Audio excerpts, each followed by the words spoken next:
This is OSNG, Old School Next Generation. We're a dad and two sons who grew up in the woods and learned to hunt the old way. This show isn't about telling you how to hunt. It's about the stories, the screw-ups, the lessons you only learn the hard way, and the memories you don't want to lose.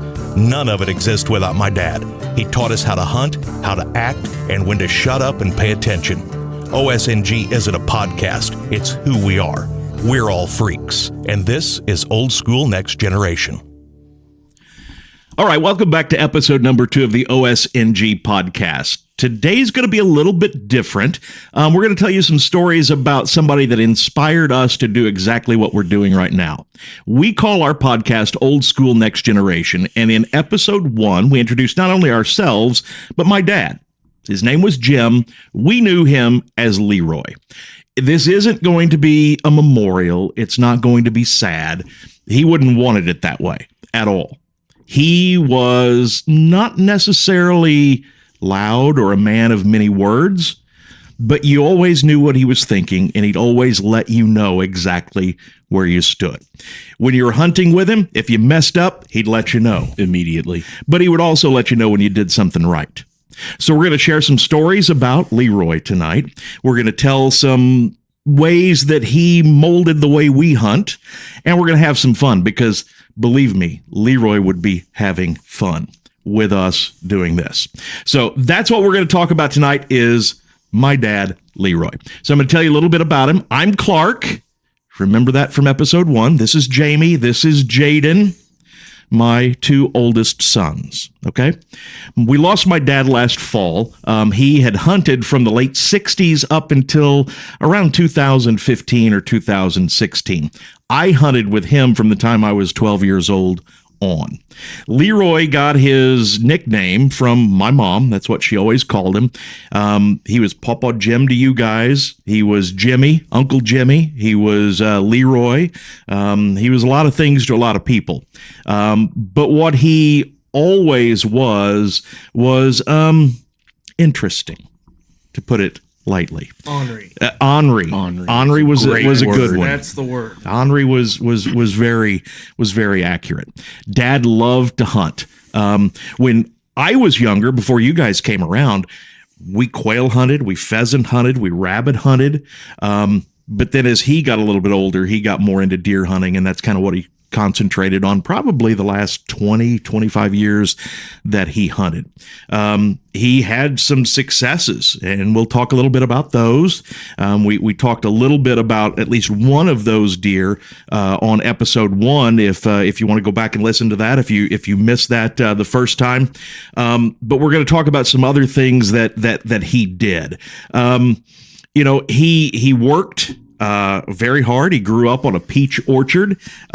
He went to work as a state meat inspector. Then he was a federal meat inspector.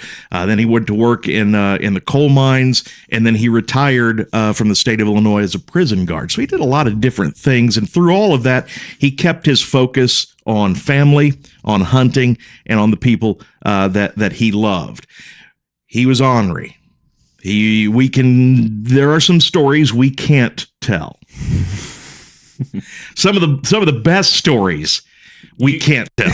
Yeah, that's the worst part about it. But we're gonna tell you a little bit about that. So that's kind of how I remember, kind of how he was, and some of the orneriness that we saw from him. Even if he wasn't saying anything, you always knew where you stood, because if he was pleased and happy, he would smile with his eyes. And if he wasn't, if he was mad, add that extra wrinkle to his forehead. If you saw the wrinkles on the forehead from Leroy, you were in trouble, big trouble. Okay. Tell me a little bit about you. You were actually, did both of you, your first hunting experience, was it with Dad? No, my first hunting experience was with me. Was with you. Yours was with Dad. Mm-mm. Me too. Because we went to road lease. Yeah. I'm getting old. Well, and we were, I was thinking about this, but I didn't hunt with him a ton.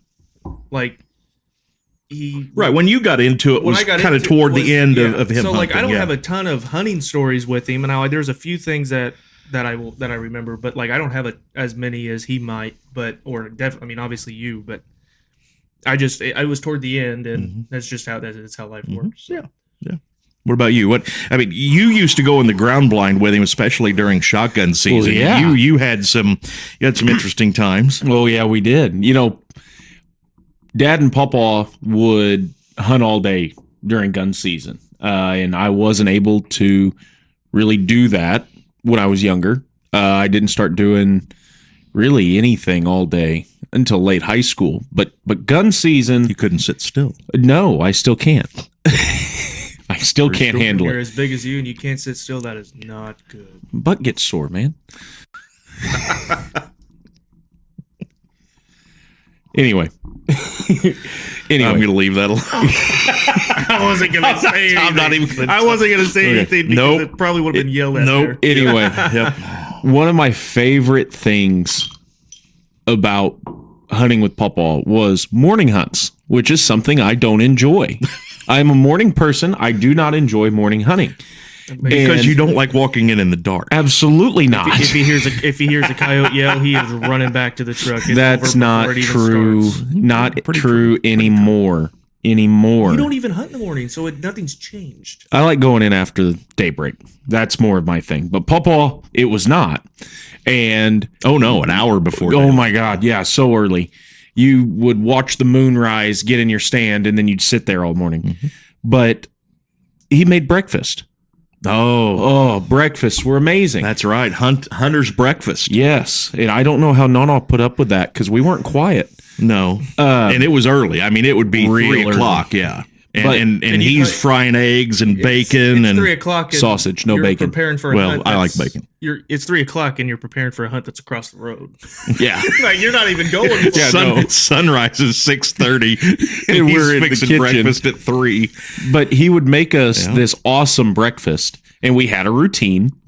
Go to the bathroom, go downstairs, you'd get dressed, we'd file into the truck, and we'd head out. And some of these places, most of the time during gun season was, in Perry County, so we had to get in pretty early. But Papa would bring snacks. And Jamie liked snacks. I love hunting with Papa. He must have hunted a lot when he was in elementary. 'Cause boy, you could tell. He would bring ho-hos or Hostess cupcakes or ding-dongs. Those things would be gone by 8 o'clock in the morning, and he would be so mad by about 11 Yeah, because he had nothing to eat. He didn't even eat anything. They'd be gone by 11. Well, he was one that was always, he'd be eating a meal and going, what's for lunch? Or, Yes. eating lunch and go, what's for dinner? That's He was where I always get it thinking from. ahead. That's Yeah. true. It's exactly what it was. So I ate his breakfast, lunch, and afternoon snack. By 10. Yes. And then you were sleeping in the floor, usually. That only happened one legitimate time. That sleeping You in fell the asleep in the bottom of the Yep. blind. I did not sleep well the night before, and I really didn't want to go. I fell asleep in the bottom of the blind. That was just 2 Novembers ago. So But Fall asleep every time I go out. hey, Papa Joe does. hey, there's a good thing. There's a thing called a harness because if I didn't have it, Boy, that'd be one way to wake up, wouldn't it? No, that's what On the talk ground? about. Papa Joe, which is my wife's stepfather. He hunts in a summit climber, and he loves it because it's so comfortable. He'll fall asleep in it, but then when he wakes up, you wake up with that startle, and you're 20 feet off the ground, and yeah, it's not a good way to wake up. But you would fall asleep. I thought you fell asleep more than once in the well, floor of he fell the asleep ground once, blind. and it was the last time he did. Because Yeah, that was not a yeah. good day. I was told if I wanted to sleep, stay in bed. If I wanted to hunt, get in the chair. But you're lucky a 12 gauge slug didn't wake you up as he shot. That's absolutely what should Yeah. have happened. Yeah. Yeah, Right. he'd blow a hole in the top of the blind just to wake you up. and then laugh. He'd laugh, and then I'd have to give him crap about wasting shells because they're too expensive, which is another thing I heard all the time. But we didn't just hunt deer. Yeah. Like, that was something that I enjoyed. Was Papa taught me how to shoot every gun I have, and I don't know how many squirrels we decimated. I'm serious. Squirrels, birds, turtles. Oh, turtles. Muskrats. Muskrats were fun. I wasn't allowed to do that, specifically after he put a round through the deck. How does that even happen? It was the rail, right? The rail. seat. He was I remember shooting- that. Yeah. He was shooting off a desk like this outside, and it was closer to the front side of the pond. So he just put it on it, boom, right through it, and there goes the wood. Nono was not happy. No. That was the only time. I remember that mark being there for years. I think that's the only time I remember Pawpaw tucking his tail, because he knew as soon as he did it, he knew. Aaron. You don't mess with Nano's neck. But going back to the squirrel hunting thing, you've dealt with this for years. I've got giant feet. Okay, size 13 Skis, boots yeah. are not small, and you catch everything in the woods. And we're just squirrel hunting It's in just an August, excuse. and we're walking down the road, and you can hear every step you step. take. And he goes, Every time. "Can you stop?" Like, what? Like, I'm walking. I'm not even talking this time. And he goes, "Walk on the outside of your feet and roll it in." Mm-hmm. He goes, "It's silent." Yep. Now, mind you, I'm like 12 in a size 13 boot. Rubber boots, yeah. up to my knees. Yeah. So that was kind of hard compared to his work He's boots. 5'3" and 170 pounds. Yeah. But I have tried to walk like that ever since. Mhm. Now, sometimes it's not great, specifically in my big boots, but that's why I've gone to, Pack boots, the yeah. pack boots, because it is quieter. And using that technique, I can be almost silent. Yeah, you walk on the outside of your feet and then roll it in. But not only that, Papa Roy, who, you never got to meet, you remember at the end, he was a big squirrel hunter, was never a deer hunter, didn't get into bird hunting. He loved to squirrel hunt to the point where he wouldn't wear boots. Just socks. He was a barefoot guy. He out would there in the wrap wilderness. his feet. He would wrap his feet in cloth. And that's how he would squirrel hunt and go through the woods so that he was quiet. Why are we not that hard? That's badass. Well, we're soft. That's We are. badass. We are. It is. Yeah. When they say our generations are soft, they are. Yeah. He would squirrel We hunt don't do without that. boots. That's Isn't that insane. awesome? Yeah. I'd get poison ivy so fast right through that cloth. You'd think it'd be protection. No, there's no shot I could do that. But that I can picture it to this day. I know exactly where I was. And, I try to remember that when I walk into a woods. You've got, his way of getting into a woods. Mm-hmm. And, he was very particular about his things, making sure you're scanning. Don't move too fast. The fastest I ever watched him move was when a doe train ran in front of us, and buddy, that gun went from straight up in the air to straight out in front of him, and I thought I was going to have to hit the ground because he's swinging across. But I go, what are you doing? They're at full speed. And he goes, well, they might stop, And he'd be ready if they did. and he was too, But he was so particular about everything that he did. He was very almost OCD like in the woods. More so than we are. Absolutely. He had a system. Yeah. And that he stuck with. Yeah. I mean, it worked for him. Yeah. Yeah. Oh, he loved his deer herd. Deer herd and a stick. Yeah. And we still use that to this day. We used deer herd and a stick. He is the one that introduced us to deer herd and a stick and VS1, which is both made by the same border crossing laboratories. I jump in here. You talked about deer herd and a stick. The first time we used VS1, and now they come in they're like little deodorant sticks, and that's how you get. It's not deodorant. It's not deodorant. Don't rub it on you. 60% of the time it works every And time. don't. You tasted it, didn't you? I didn't have any protein bars in my backpack. He would. Red. But back when that first came out, the first year we used VS1, it was a liquid. Okay. And I have never in my life, and I don't use a ton of scent. We haven't used any since haven't COVID. used scent in a long time. No. We just play the wind most of the time now. I mean, we've used tinks, we've used some different stuff. There's some local stuff that I want to try out too. That is done here in Southern Illinois. But the first year we used VS1, we used a drag wick. Okay, we'd dip it in the wick into the scent, then we'd tie it onto a drag string and walk in with it. The first time I ever did that, I walked down this clearing, an old logging road, to the tree that I was hunting in, and it was an old shotgun stand. It was a wooden stand that had been there for years and years, and I had probably a 2-year-old. He followed that scent where I walked in with his nose to the ground. And I mean, he never lifted his nose up until he got to the base of my tree. You're lucky he wasn't. I was, it was an old shotgun. I was like 10 feet off the ground. He hit the base of my tree and he looked straight up at me with the craziest eyes I've ever seen. How'd that doe get up there? No, he was hot and bothered, and he'd have mounted me right there if I'd have been on the ground. I guarantee it. I was worried after I saw the way he did that, and I know you still have that issue. I was like, I'm not sure I want to walk in or out with that scent on me. I would never. I mean, do I've never found a scent that worked as well as that first bottle. We like cocaine. That first hit, man, it was so good. I've never found anything that not cocaine. Let me clarify. I'm sorry. The look that I got from across the table, I couldn't hold it. No. Pause. But that's not what I meant. I've never found another scent that worked like that first bottle. Yeah. It was amazing. I'm telling you, that deer, he wanted to come up the tree. Literally come up that tree after me. And those are the reasons why he stuck to those things. Mm-hmm. Like he was very... He found something that worked and it wasn't going to change. And that's where me and you are different.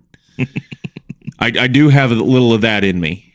And there's nothing wrong with the way that you do things. No, I do too, but I will never, I may find a few things that work. I'm not going to stick to just a few things. I'm going to keep trying to find other things that work. You may... You're always looking for a better way. Yeah. And it's never going to be perfect, but if I find something that works, so it's like, well, yeah, I'm going to be using that more often, but I'm going to find more. I mean, I want to do as much as I can that works just to improve the chances. Watch out for that microphone. Yeah, it's not like it's bolted to the table. And my counterpoint is always, it's worked for years. I don't need a new plan. Mm-hmm. But and then part of that is because of Pawpaw. We fight over the deer herd and a stick. You guys need to buy your own. Yeah, you both have jobs. I don't use it. It's probably true. I don't use it. I don't use deer herd. I maybe used it once this year whenever you weren't. That's because Dad didn't buy any. No, I did. I had to hide it. It disappeared. I have a feeling I know where it went. I just said I don't use it. Pretty sure we used it up in Jefferson one day. Me and you went up. Did you leave it in my truck?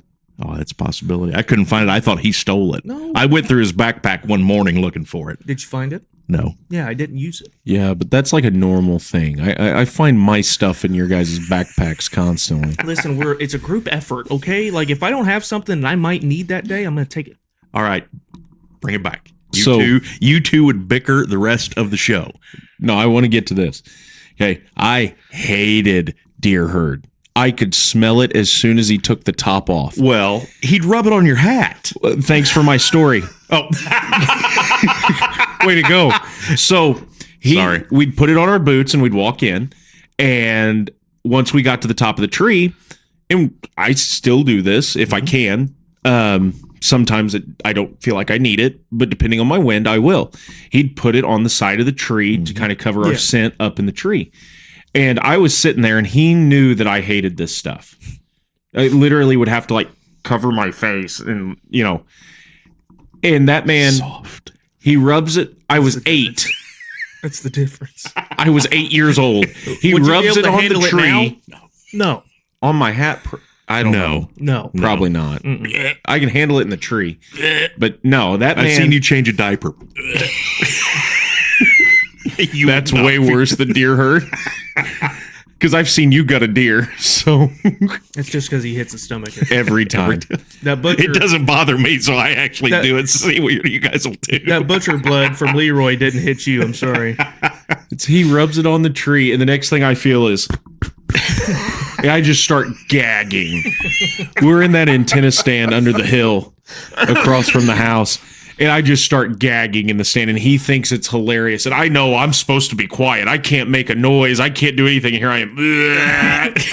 Hey, He sounds like cracking up. It's a great grunt. We didn't see a deer. Oh, but he loved that. That was his favorite thing. Put deer herd on me. And the way he changed, and we talked about this a little bit in episode 1. I mean, he was a smoker for years and years and years, and then and I remember him smoking in the tree. And then he switched to chewing tobacco, and he chewed and spit in the tree. But then he was so obsessive about scent as he kind of evolved. And, I told the story about the first time I ever heard a deer grunt. I thought it was him belching because, right before that, he was smoking a dart in the stand. But, I mean... Do you blame the guy? We'll never be that cool. No. We're not allowed to be. Cigar, maybe. That's after. Yes, that is after. But what he was so obsessive about scent. I mean, he had, we still, I mean, you can't cover the scent. You can't eliminate the scent. All you can do is try to diminish it and play the wind. And he was obsessive about that. I mean, he had his bags that were airtight that he kept everything in. They're still downstairs. They're still. I've not gotten into them. I won't. Yeah. You won't. Yeah. They'll stay in his closet. Yep. And the pea jugs. I mean, we might as well do this now. I want to, every episode, we're going to have a little segment, okay? And it's going to be, what would Leroy say? PG or PG-13, rated R, what are we looking for here? Soft R. That's got to get edited out. That's got to get edited out. Why? No, I'm saying it can be. It can't be. You were worried about me doing this stuff. You don't want to go too far with it, but it can be. It can be PG-13ish at least. Okay, not NC-17. But what would Leroy say if he knew now that we pee out of a stand instead of into a jug? He would lose his mind, wouldn't he? I mean, what would he do if you were in a ladder stand with him and you stood up and you walked over to the rail, you dropped your fly and you started letting it fly, what would he do? He'd knock you out of the stand. He would literally knock you to the ground. He absolutely would knock you over the rail to the ground. Well, and that's so ingrained that I could not believe you did that. Like when we talked about that this year, I genuinely thought you were playing with me. Nope. I was like, these guys are trying to get me to pee out of a stand, and I'm going to look like an idiot. It has been over 2 years since I've peed in a jug. Yeah, I have not taken a jug for years. We hunt with a climber. I would tie a jug on the back belt loop of my pants and carry it in and out and for years. It would swing. It would swing and make noise, and it would stink after a while. No, I stopped doing that. I have never had an issue. Never had an issue. The only time I've had a deer do that was probably one of the first few times that I didn't do it with it, because it was a few years ago. It was the night that you missed that really big one, by the way. I stuck one that night, and we didn't. It was a bad night. It was like I was freezing. I couldn't because I had the pea jug. Can you not? I had the pea jug right next to me. I was trying to be graceful. I had a tree limb that came out that was separate from the tree. I was living large. I had my pea jug right here. I didn't have to hardly move. My fingers were so frozen I couldn't untie it. And I'm like, what do? I don't know what to do. And I'm about to pee my pants. And I'm like, you know what? Screw it. I'm going to step to the side and I'm going to pee off the side of the thing. I puked out of the saddle that night. Yeah. After you missed that. Well, I've never puked out of a stand. You both puked out of a stand. Didn't you puke out of a stand, or did you do it twice? You did it with Dad when you were younger. Well, it was completely different reasons. Well, we failed the trifecta that night. I peed out of the stand. He puked out of the stand. You didn't. You didn't do anything. You didn't poop out of the stand. No, he just pooped away a deer. Yeah. Anyway. No mud falcons for me that night. Anyway. I leaned over. I'm like, you know what? Shout out to the Lefflers. I was like, I have to do this. Well, it felt weird. Like it was. Oh yeah, it still feels weird to me. It's so weird, but I wasn't even sure if I could get my zipper undone. My hands were so frozen. Maybe 5 minutes later, this was the first deer I saw. I heard leaves behind me. This little yearling 6-pointer comes walking down this trail that's right underneath the base of the tree, and he is moseying himself way to where I took a leak, and he puts his nose right into it. And I'm like, did it spook him? He threw his head so fast up the tree, and he looked directly at me. But luckily, since he was a yearling, he had zero idea. Okay, what but was did going he on. spook? He knew something was wrong, but then he just meandered away. Well, now, here's the yearlings. Leroy in me. If that moron knows that something ain't right, what are your other guys? Well, gonna do? they say the human scent's gone like in 15 minutes. Yeah, I was lucky. It was some random yearling 6-point. Yeah, wasn't a shooter. Yeah. A 2-year-old probably would have spooked.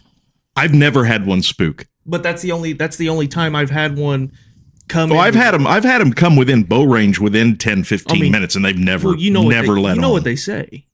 If you've got to get up and take a leak. Well, I was going there next. That was another Leroyism. If it's a slow morning and you haven't seen anything, take a leak.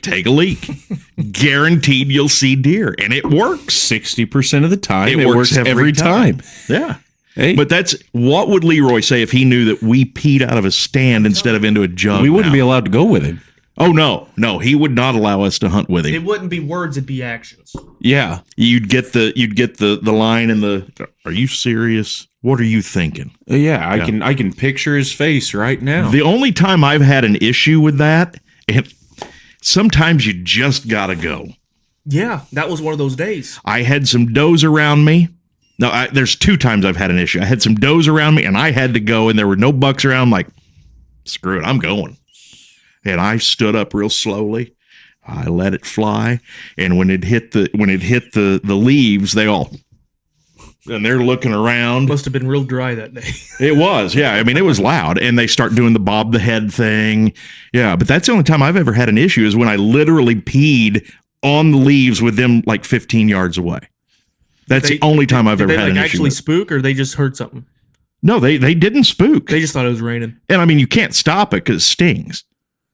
Were they upwind or downwind? They were upwind. They couldn't smell me. Oh, well then there you go. But they could hear it. That's the only. And the second one was this year, and I was hunting in your climber. Okay, so my climber. Yeah, it was your climber that you were hunting out of that you left in the woods. You guys would pay to see this guy climb a tree with a climber. Hey, actually, I get up a tree pretty quick. Like 7 feet. He can't even get up a regular hang-on without taking 20 minutes. Anyway, go ahead. Okay. So you left a climber in that I hunted that was yours. Okay. I hunt a different kind that doesn't have a gun rail on it.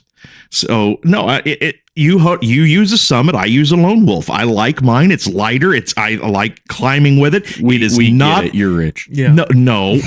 We traded for one-man ladder stands for that. We 2 ladder stands. Yeah. Shout out Preston Lawrence. That's right. And I love my Lone Wolf. I've killed some good deer out of that Lone Wolf. Yeah. But it doesn't have a gun rail on it.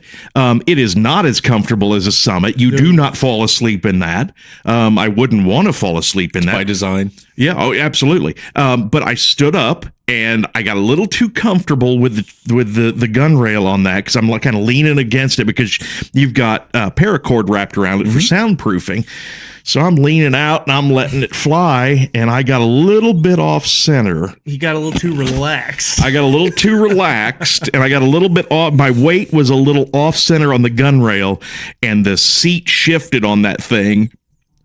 Whoo! I got a question. I couldn't feel my arms and legs. Were you taking a leak off the front, like where you? Yeah, I was off the front. Yeah. You've got to turn to the side. You got to pull the straps down, make sure the seat's out of the way, and you got to pee off the back side where you can hug the base. Oh, first off, that paracord's there so you know where you're standing. It ain't for sound reasons.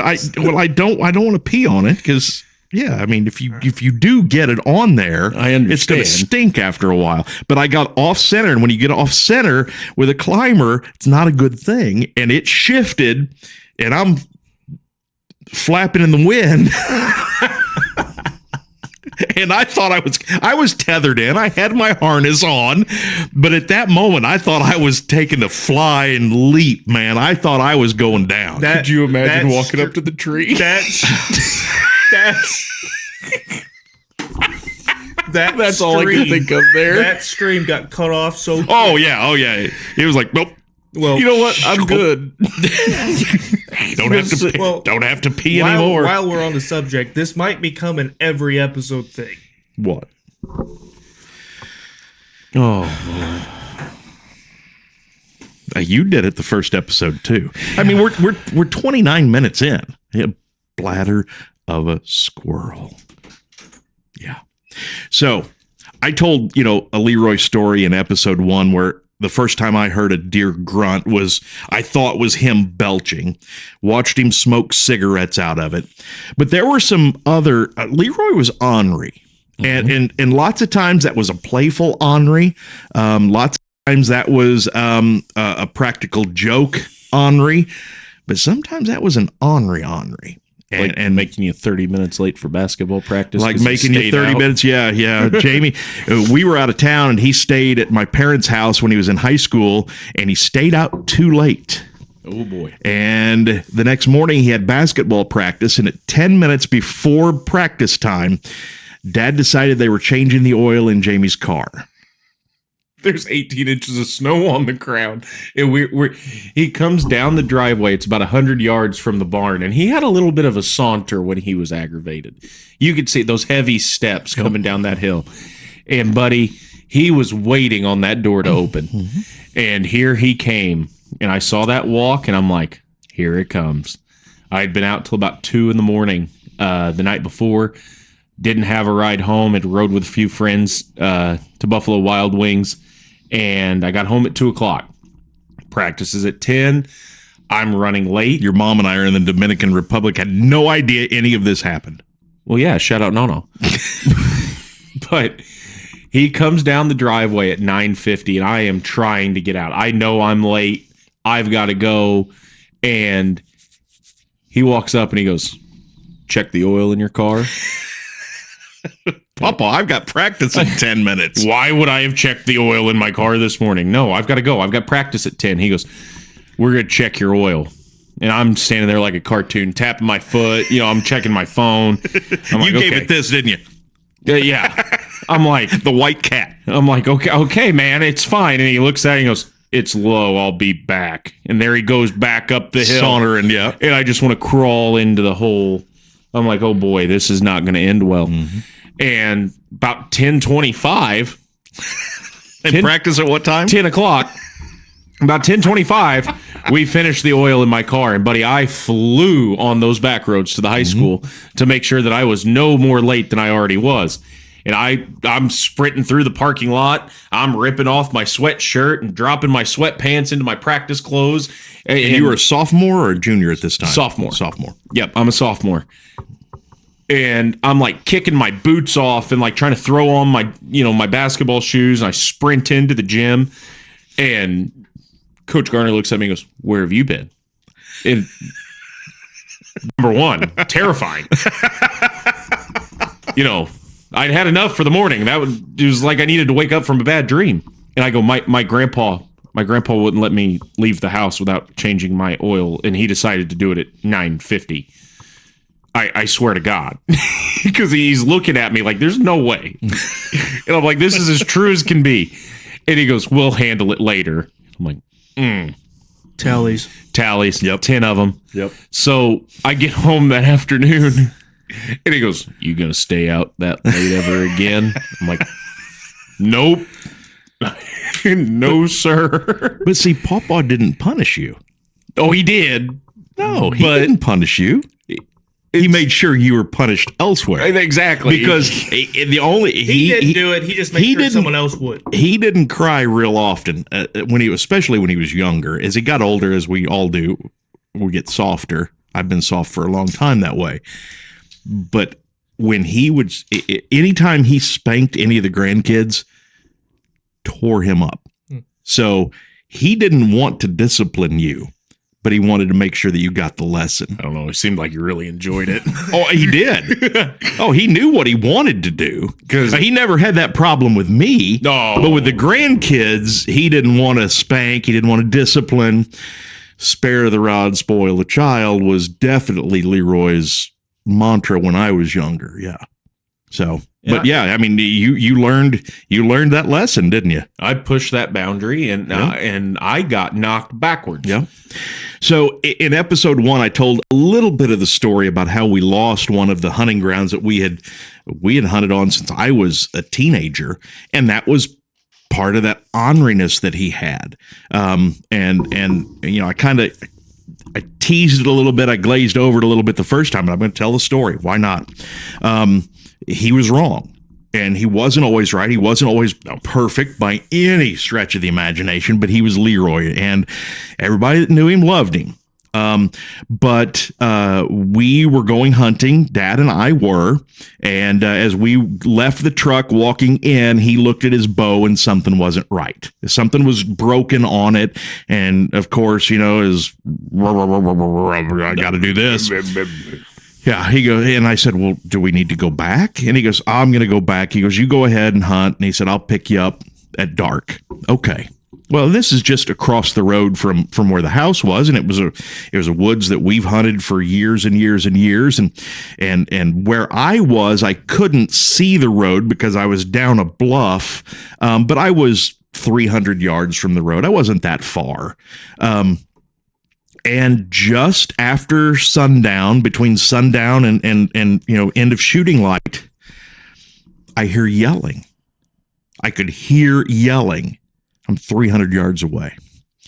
Of course, I was using that loggy bayou at that point. I go down this tree, and that is not a safe thing to do fast with a loggy bayou. And I go, you know, pretty much running across the field. And what had happened was he pulled up on the side of a gravel road to pick me up, and he was just going to sit there and wait on me to come out.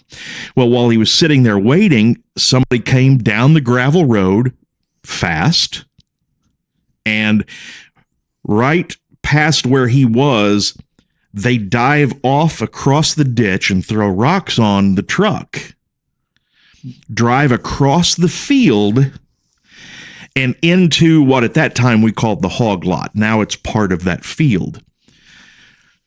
Well, bad decisions were made. Bad decisions were made.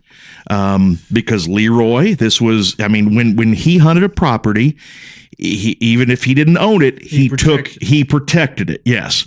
So 1, threw rocks all over his truck, pissed him off. 2, went across the ditch into the field. The old farmer in him went, that ain't good. So he threw it in drive and took off after him, pulled right up. I don't think he hit him, but he was within an inch or so of the bumper, and he got out of that truck and he was yelling. He was hot. Little did we know that was a person picking up another hunter who was on the property with permission. And, you know, you have that issue. They call the landowner. Of course, they're going to be upset. Mm-hmm. That's how we lost that property. He was wrong. He had that temper. I guarantee he had those extra lines in his forehead. I would not have wanted to be around him at that point. That was, you know, I told you in episode 1, I said, I think he hunted one more time with you in shotgun. Mm-hmm. That was the last time he ever went bow hunting, and he didn't even get to the woods. So if I'm getting these years right, it's the truck that I drive now. Yes, yeah, it's the truck you drive right now. Yeah, and I don't want this to be. Yeah, I see your eyes. No, this was. I laugh about it now. Oh yeah, the one I laugh about's down in Perry. And that's where I'm going next. That's another ornery story. Okay, so where we hunted in Perry County. The woods that we hunted had a property line that went through the woods, and we were on one area that we had permission. And then on the other area where we had permission, the landowner didn't like deer hunters. Wasn't a fan of deer hunters. He would allow some people to hunt, but he didn't care. Yeah, he didn't care. And he loved to run an old bulldozer. Oh, this isn't even the story I was Oh, this isn't the of. one you're thinking. Oh, I know where you're going. We'll tell that one in a second. Do you know this one? Oh, I'm highly aware of this one. Okay. So again, I was hunting a few hundred yards away. In all three of these, I was within earshot. But it was shotgun season. Dad was in a stand. And the neighbor decided on opening day of the first Illinois gun season that year, it would be a good time to take his bulldozer and drive through the middle of the woods. He knew what he was doing. Oh yeah, he absolutely knew what he was doing. Leroy knew what he was going to do. Bad decisions were made on both sides. He knew what he was doing, and when he did it 75 yards away from Leroy, what I hear is the sound of the tractor engine and the trees that he is laying down, literally running over trees and uprooting them. And then the next thing I hear is Kawoom! Kawoom! He fired 3 shots in the air over the top of that bulldozer. I was just letting him know where I was. That's right. I just wanted him to know I was there. No, and he went back to the house, surprised. He kept going right on out of the woods. I was about to say, I was like, and I don't think that ever happened again. Oh, he knew. No, it never did. He never came back doing that. Yeah. No. Yeah. Well, I mean, if I was to go out there and decide, and again, bad decisions were made. This is why Leroy mess around and is the OG of the OSNG. Yeah. But I remember you knew that story, didn't you? Oh yeah. Okay. Well, Did you know that story? Yeah, okay. Because he comes home and is telling us, and Nana is what? Not happy. No. Is she surprised? Well, no. That doesn't mean she's happy with it. And this man used to harp on me for shooting so many rounds. 22, 12 gauge, bird shot. It was worth 3 Lightfield slugs to him at that moment, I guarantee it. Absolutely. So what I was about to say was $20, worth it. here you go. So he would always, well, that's $25 a box you shot up today. No, go put the gun up.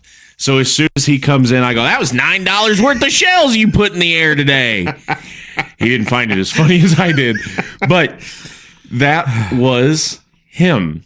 If you knew, he wanted to make sure that you knew exactly how he felt. Yeah. And he did not appreciate that bulldozer. He was ornery. Because it was like 9:30 in the morning. Mm-hmm. Right? Oh, yeah, it was right. Yeah, it was. And I always think in the mornings, 8 to 9:30 is kind of prime time. Yeah, that's when they're going back into the bedding area. I will say this. Did you learn that sooner or later? Have you always known this? What? The 8 to 9:30? Oh, no. That's through trial and error from years. Yeah. I mean, first light is good. But if it's the rut, I want to be in the stand. Well, the year before last, the deer that I killed, I didn't get in the stand until 8:00 because it was raining hard that morning. I went in when the rain ended. 8:15 had a deer on the ground. Yeah, because they were moving after that. What? Which one's that? The 8. The one he was hunting. Yeah. Yeah. So hold on. If you remember in episode 1, I said I absolutely love tacticams. Absolutely love tacticams. Now there is a terrible side to this as well. Was this the second or this may have been the third day we got this buck on camera that he was coming to this same exact camera with a group of does. What was it, about 2:00 probably when he was showing up midday? He was with these group of does, same trail, same pattern, everything. I had the day off the next day, and I'm thinking, oh, he's a dead man. I even get in there extra early. Like, I'm walking in at 12:30, like knowing if he's on his pattern, I got an hour and a half. I'm chilling. I feel my phone buzz. I look, and it's that camera. I look at it. It's 12:30, 12:45. He's already in there. That day, he decided to come a little sooner, and I was too late. Mm-hmm. Not much. A couple weeks go by. he decides to chase a doe right by him. It wasn't a couple weeks. Buddy. No, it was a couple of days, and Was it I a was couple of Monday. days? Yeah, it was Saturday? What happened? That happened on Saturday. So you killed a deer a couple days after the one that I was chasing, Yeah. and then this year, I asked you because the one I was after disappeared, and I said, "Hey, do you care if I go there?" And you go, "Yeah, absolutely, go for it." I'm like, Because "Okay, you we- said okay." we hadn't got him on camera in the morning at all. So it was a Monday morning, and I go up there, and it is pouring cats and dogs. I literally sat in the car and just waited, watched the radar, scrolled Facebook, texted you guys, watching that back edge of that rain. And about the time it got there, I headed in. It's about a half-mile walk in. I go up the tree. 20 minutes later, I text you guys, said he's in the field with a doe. And about 10 minutes after that, you got the Reaper. It's absolutely ridiculous. my favorite part of that, With a picture of him laying in the woods. because it was so early, we were talking before first hour started. You know, It and was real early, and we knew that he hadn't gone in because of the well, rain. I'm talking to the kids because I'm like, so Jaden's had this buck he's been trying to hunt this weekend, and I said my dad's going to the spot, I asked. and I said it's gonna happen. Am I ever going to tell you? Can I no? tell this story? Listen, I haven't even hardly spoke this episode, so I'm just saying. Would I ever tell either? No, I would tell you. You would tell me no. You would not tell him no. I would not, and I would not tell him no. It's not So- gonna- Well, and I will say, when I asked and you said yes, my thought was, all right, you said okay. I'm never going to tell you no. If that's where you want to go for it, big man. So I'm telling the kids, you know, kind of the background because they ask. They know what we do on the weekend. That's one of my favorite things about being in a small Remember, school. Jamie's a high school teacher. Yeah.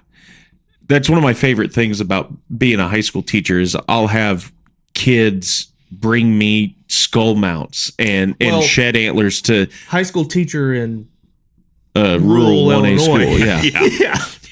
Which I said before you interrupted me and then came back. No, here we go. Ego check. All right, So- go ahead. So I gave him the rundown and I had gone into notes. Well, I could feel my phone zzz, zzz, zzz, zzz, zzz, and I'm like, what in the world is going on?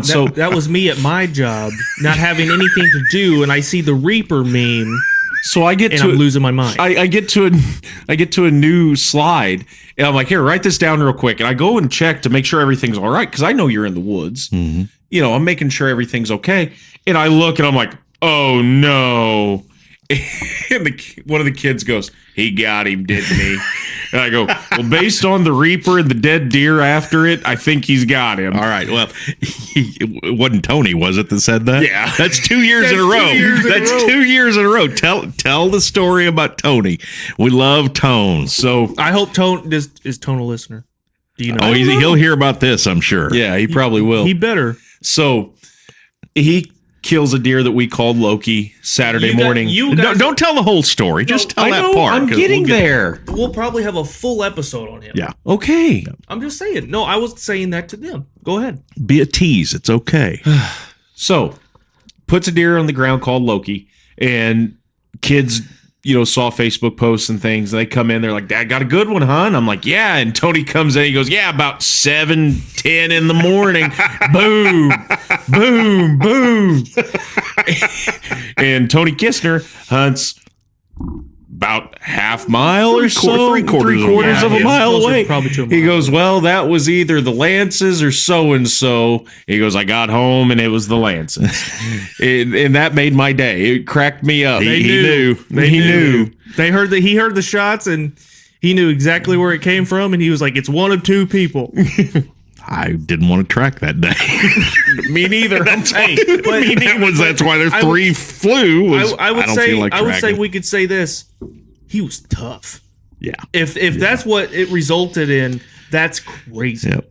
We'll talk about that another. Yes. We'll talk about that another episode. All right, let's get back to Leroy. You had one more story that you were Holy going to smokes, tell. another one. Yeah. Well, I thought it was To the be- bulldozer. No, we were in the antenna stand, and I don't know when this would have been. We were still hunting together, and I could get into it, so it had to have been before 5th grade. But it's 3:00 in the afternoon, and suddenly you hear voices. And Okay, Pawpaw, I'd forgot you were with me that night. Pawpaw's on the other side of He's a he's other a half property. mile away. Yeah, there's a clearing of woods, Yeah. and then he's up in that north 20. Yeah. And we're sitting there, you go, In shh, Perry shh, County. shh. Do you hear that? Yeah. What is, like I'm 10. I'm like, what is that? And you go, that sounds like Dad. I recognize the voice. What in the world? So immediately he's on edge. And I think you tried to call him and he didn't answer. Mm-hmm. So we're starting to put things down the stand. And again, it's like 3:00 in the afternoon. And I think we hit the ground and he finally called you. Yeah.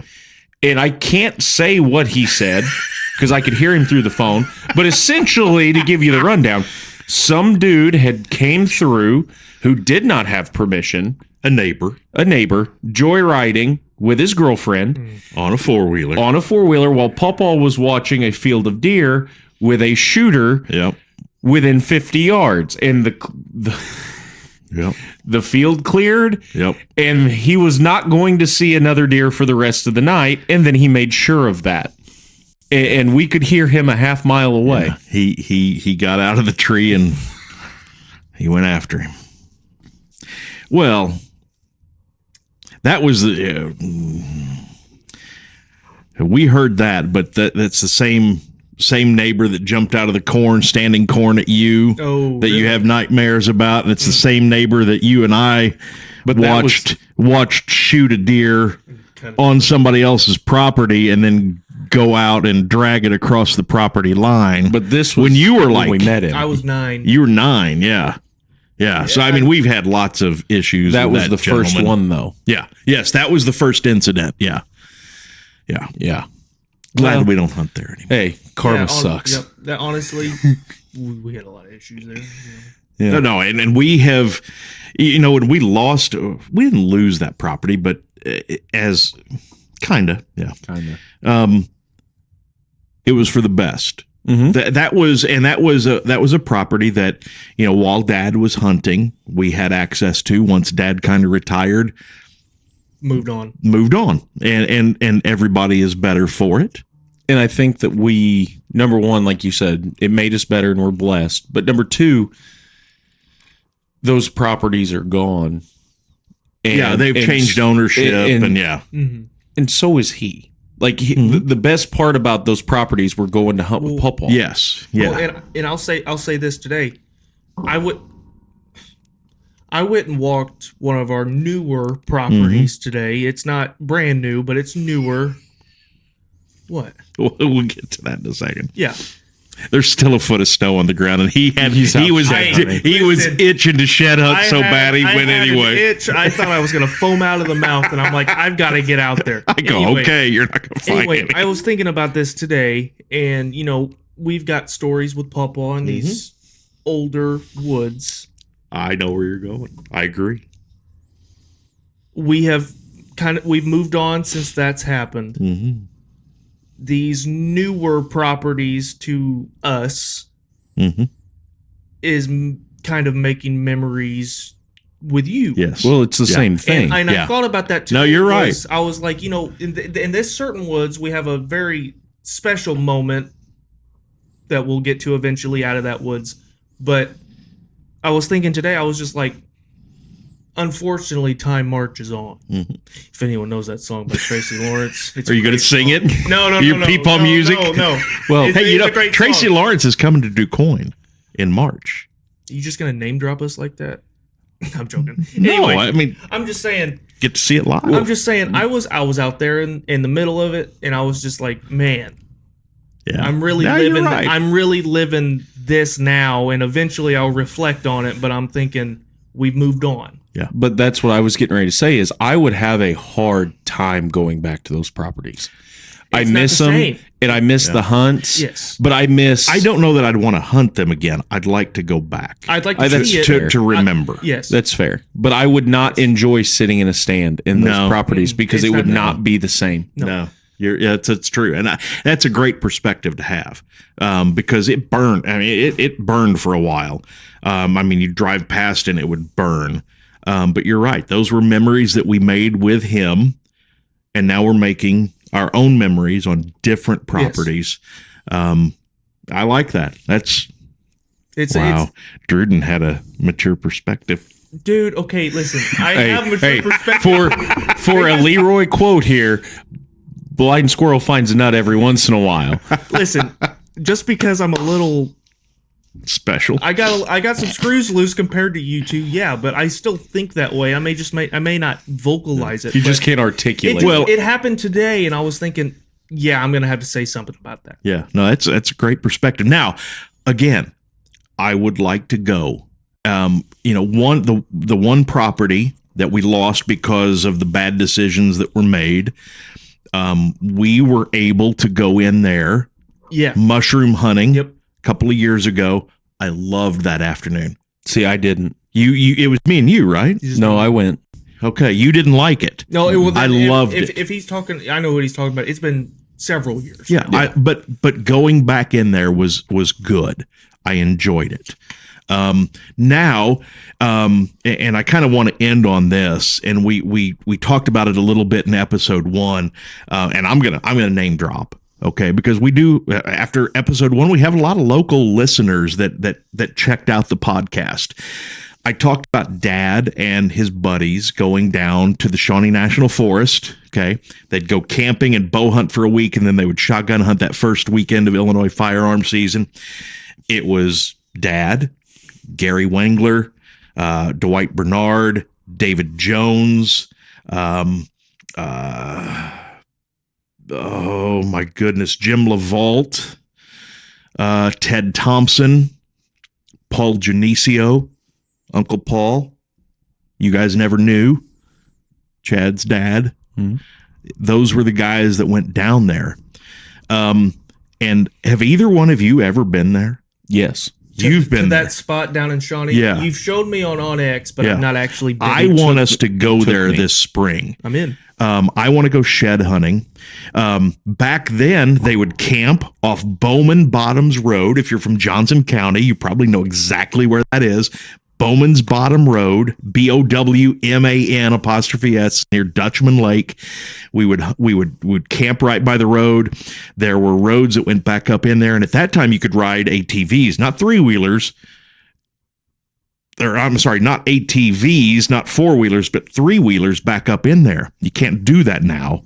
But I want to walk back up in there. I want to show you guys where that was. You've been there once. I've probably the only time I've been there since we hunted it was with you that one time. No, I went with Pawpaw. Oh, you went with Pawpaw. That's where we got the river stone. Oh, that's right. That's right. That is okay. Yeah. And you'd go back all the way back to where the river to river trail runs through was kind of the back area, and it's like 2 miles back up in there. The memories that were made there. These guys, and Eric Wengler sent me a video not too long ago. He made a hang-on stand. We talk about, we hunt climbers, we hunt some ladder stands, we hunt some hang-ons. They made their own. I mean, these guys, they would weld, they would shape the metal, they would cut out the wood.